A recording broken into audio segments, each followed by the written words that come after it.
তো হাই বন্ধু, আবারও ফিরে এসেছি। দেখো আমার ওয়াক করা হয়ে গেছে। বাড়িতে এসে দেখছিলেই দাঁত ব্রাশ করতে করতে ওয়াক করছিলাম।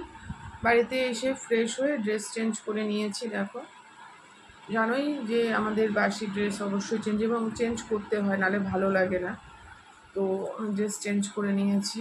তো যাই হোক, আমি সকালে বাসি ড্রেস চেঞ্জ করার জন্য কিন্তু দুটো ড্রেসই আমার থাকে। ওই দুটো ড্রেসই করি, কারণ রান্না করতে গেলে অনেক সময় তেল মশলা এগুলো ছিটকে যায় করে, তার জন্য আমি সকাল টাইমে ঘুম থেকে উঠে ড্রেস চেঞ্জ করলে ভালো ড্রেস পরি না। অনেকেই কমেন্ট করেছো যে আমার একটাই ড্রেস কিনা।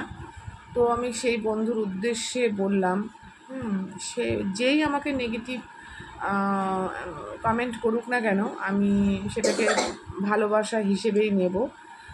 তোমরা কমেন্ট করার আগে একটু বুঝে নিও যে কি আছে না আছে। তোমাদের ভরসাতেই তো চলছি, তাহলে তোমরাই সেটা করে দিও যাতে আমি এক এক দিন কেন এক এক ঘন্টায় মিনিটে মিনিটে আমি ড্রেস চেঞ্জ করতে পারি, মানে তোমাদেরকে নতুন নতুন ড্রেস পরে ভিডিও শ্যুট করতে পারি।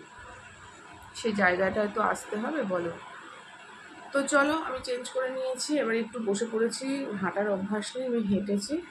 তো পাটা মনে হচ্ছে খুব ব্যথা করছে।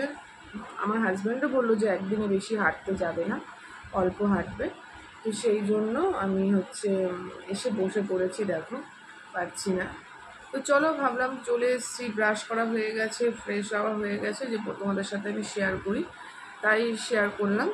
তো চলো, আবার দেখা হচ্ছে পরে।